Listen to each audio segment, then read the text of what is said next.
There is a sentence written over a century ago that is still the most terrifying and misunderstood declaration in history. 3 simple words that brought an entire world to its knees. God is dead. You have heard these words. You have seen them quoted, mocked, feared. You have been taught that this is a cry of triumph from a mad atheist, a declaration of a cold, meaningless, godless universe. That is a lie. Friedrich Nietzsche, the man who wrote those words, was not celebrating. He was weeping. But he was also pointing to the single greatest opportunity in human history. And today, you will finally understand why. Have you felt it? A quiet, creeping sense of meaninglessness. A feeling that you are adrift in a universe that does not care. You follow the rules. You chase the goals society sets for you. You accumulate achievements, possessions, experiences. But at the end of the day, in the silence of your own mind, there is a hollow echo, a sense that none of it truly matters. You are living in the shadow of a great death, the death of the old certainties, the death of a pre-written script for your life. You are spiritually homeless, and you are not alone.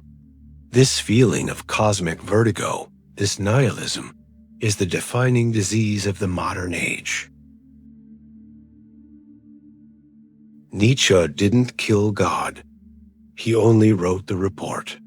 He was the first to say out loud what had already happened in the heart of the West. But his words were not a cry of despair. They were a sharp, even thrilling challenge. He said the death of God did not mean the end of order or meaning. It could be the start of something new. The moment people stop acting like children, waiting for a father in the sky to hand them purpose, and instead step up as makers of their own, small gods shaping small worlds. Today, we look at Nietzsche's shocking answer to a life without God, and how it leads to the hardest but most freeing act of all, creating your own meaning. To understand Nietzsche's profound statement, you must first understand what he didn't mean. He was not making a simple declaration of atheism. He couldn't care less about whether a bearded old man existed in the sky. When Nietzsche said God, he meant something much bigger. He meant the entire foundation of Western meaning, morality, and purpose. For 2,000 years, the idea of God was the sun in our cultural solar system. It was the central, unquestioned truth around which everything else orbited. It gave us our laws. It gave us our morality of good and evil. It gave us our purpose, to serve God and earn our place in the afterlife. It gave us a story that explained suffering and promised justice in the end. God was the final proof that life, with all its chaos and pain, still had meaning. Nietzsche's diagnosis was that this sun had gone out, not overnight, but slowly, over centuries. The scientific revolution, the Enlightenment, the rise of reason... They had all chipped away at the foundation of faith until, in the 19th century, the entire structure collapsed. But most people hadn't noticed yet. They continued to live by the old Christian morality, the values of pity, humility, and kindness, without realizing that the divine authority that justified those values was gone. They were like characters in a play, continuing to speak their lines on a stage, long after the theater had burned down around them. Nietzsche saw the terrifying consequences of this. He predicted that the 20th century would be the bloodiest in human history. Why? Because when you remove the ultimate source of value, a great void opens up. and humanity will rush to fill that void with new gods. Nationalism, communism, the cult of the state, the worship of money. These are all desperate attempts to find a new absolute, a new source of meaning to replace the one we had lost. This is the state of nihilism, the belief in nothing, the feeling that everything is permitted and therefore nothing matters. This is the abyss, and we are still living in its shadow. But Nietzsche was not a nihilist. He was an anti-nihilist. He saw nihilism not as an end, but as a transitional stage, a dark, cold, and absolutely necessary winter that humanity had to pass through to reach a new spring. He saw two possible responses to the death of God. The first response is that of the last man. This was Nietzsche's vision of humanity's ultimate degradation.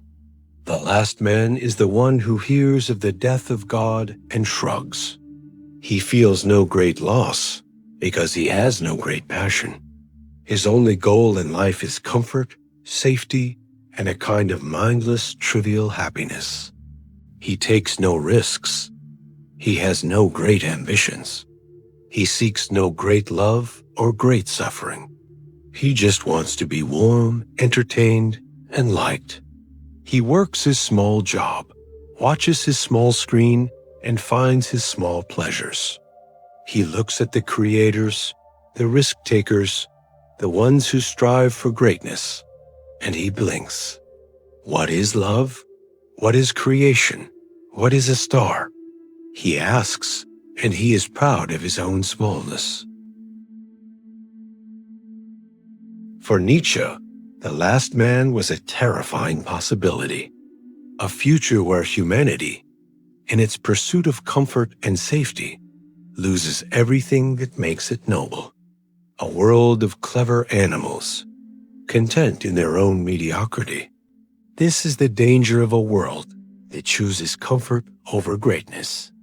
It is the world that is slowly, comfortably dying of boredom.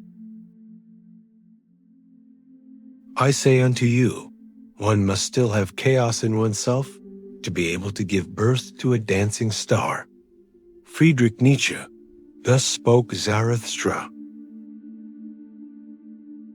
But there is another response, a more difficult, more dangerous, and infinitely more beautiful one. This is the response of the Übermensch or the Overman. The Overman is the one who hears of the death of God and feels not despair, but a terrifying, exhilarating sense of freedom. He looks at the empty sky and sees not a void, but a blank canvas. He understands that if there is no pre-written meaning for life, then he is free to create his own. The Übermensch is not a racist, Aryan fantasy. That was a grotesque misinterpretation by Nietzsche's Nazi sister. The Übermensch is a psychological and spiritual ideal. It is the next stage of human evolution. Man, for Nietzsche, is not an end. He is a bridge between the animal and the Overman. The Overman is the one who has completely overcome the human, all too human need for external validation, for comforting lies, for herd morality. He is the one who can stand alone in the abyss and create his own values, his own purpose, his own good and evil. He does this by embracing the will to power, not the will to dominate others, but the will to dominate himself, the will to constantly overcome his own limitations, his own weaknesses, his own desire for comfort. His life is a work of art, and he is its artist. He takes the chaos of his passions, his drives, and his suffering, and he forges them into a beautiful, coherent style. He becomes the master of his own inner kingdom. He is not a follower of morality. He is a creator of it. So how does one become this creator? How does one build a life of meaning in a meaningless universe? Nietzsche gives us three powerful, life-altering tools. The first is the foundation of the Overman's strength. He called it amor fati, the love of one's fate. This is not the passive resignation of the Stoic, who merely accepts what he cannot change. This is an active, joyful, and even defiant embrace of everything that happens. Not just the good parts, not just the victories and the pleasures, but the pain, the suffering, the loss, the betrayal, the heartbreak. The man who lives with amor fati does not wish for another life. He looks at all he has been through, the wounds, the mistakes, the beauty, and says yes to all of it. He knows every obstacle was a test he had to face. Every enemy made him tougher. Every heartbreak cut him open, but gave him depth. Every failure brought him wisdom. He sees that the monster belongs to the story, and the dragon must exist for the hero to rise. He does not only accept his past, he wants it. He wants it just as it was, because it shaped him into who he is. This is a kind of inner strength that cannot be broken. Most people base their joy on conditions.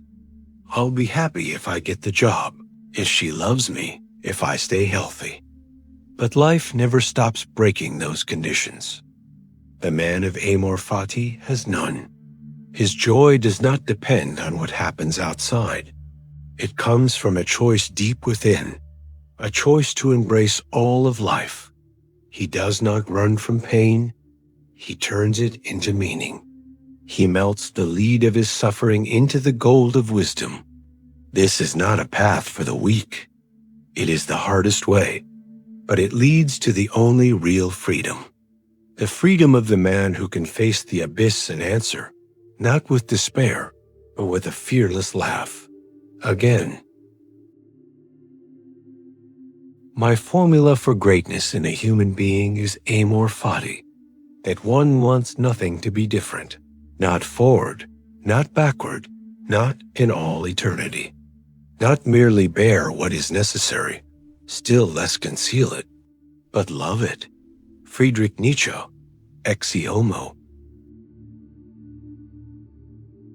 The second tool is a terrifying thought experiment. It is the ultimate test for every action, every choice, every moment of your life. Nietzsche called it the eternal recurrence. He asks you to imagine a demon crawling to you in your loneliest loneliness and whispering in your ear, "This life as you now live it and have lived it, you will have to live once more and innumerable times more. And there will be nothing new in it, but every pain and every joy and every thought and sigh and everything unutterably small or great in your life will have to return to you, all in the same succession and sequence." How would you react? Would you throw yourself down and gnash your teeth and curse the demon? Or would you look at the demon and say, "You are a god, and never have I heard anything more divine"? This is not a theory about the universe. It is a psychological weapon. It is the most powerful question you can ever ask yourself to determine the value of your own life. When you are faced with a decision, you must ask yourself this one terrifying question. Is this action, this moment, this way of being, something I would be willing to repeat for all eternity? This question burns away everything false and small. It asks, would you live your dull job again forever? Would you live that empty relationship again forever? Would you live that moment of silence when you lacked courage forever? The eternal return forces you to judge your life without mercy. It pushes you to seek only those moments, choices and bonds that are so alive, so rich with meaning, that you would gladly live them again and again. It turns you from a passive rider into an artist, shaping each moment into something worthy of eternity.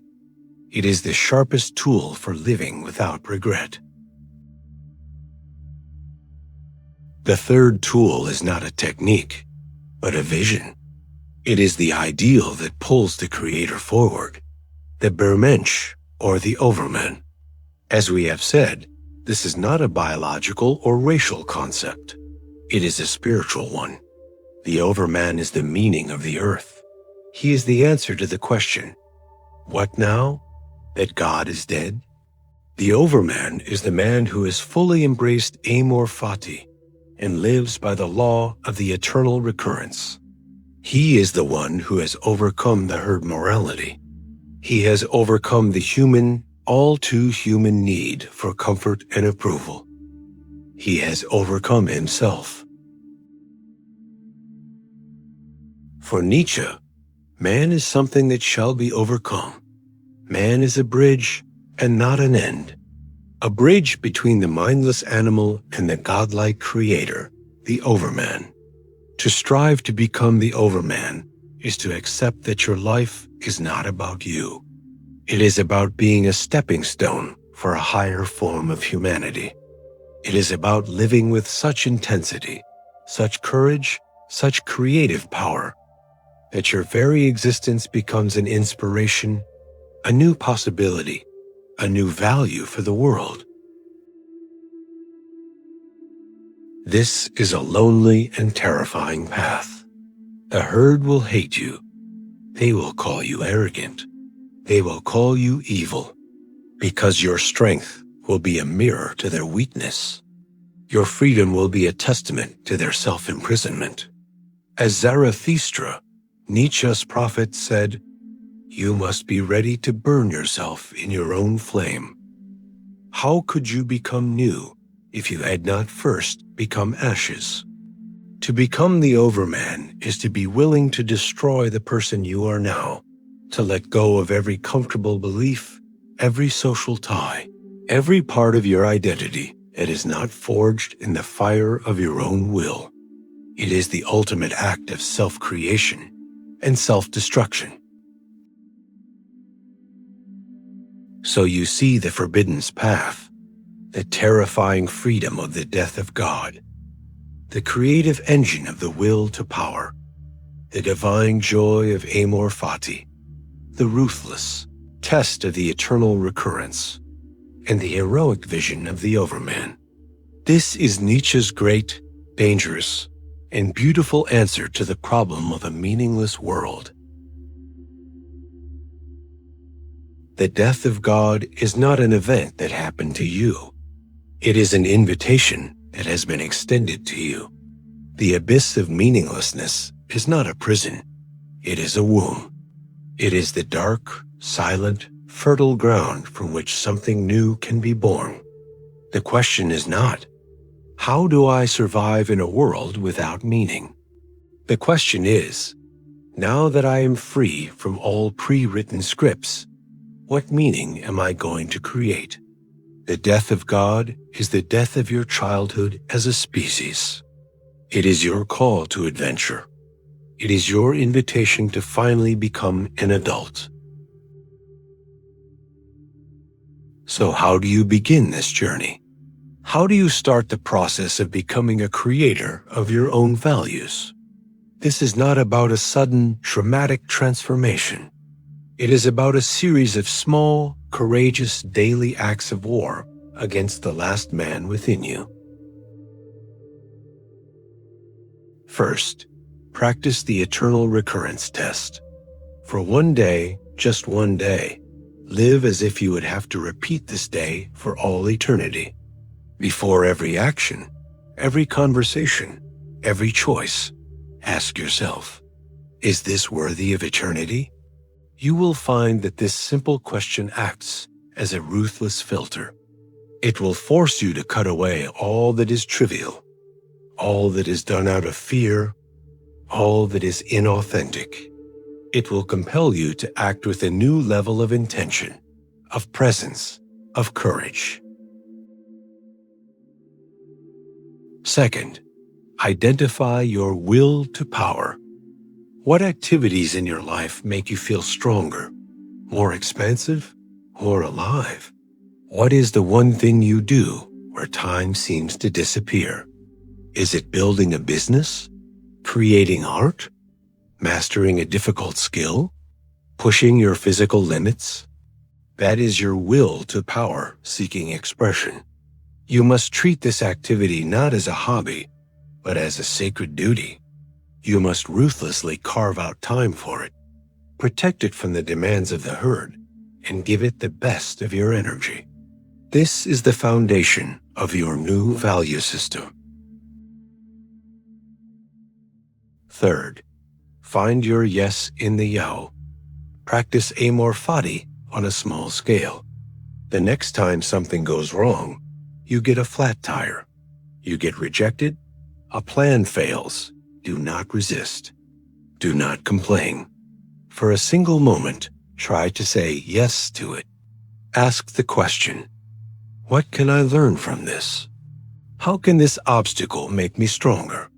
How is this pain a necessary part of my story? You are training your mind to see the entire world, not just the pleasant parts, as a source of fuel for your own growth. You are learning to dance. You have been given the most dangerous and liberating truth of all, that the sky is empty, that there is no script, that you are utterly, terrifyingly, and gloriously free. What you do with this freedom will define your existence.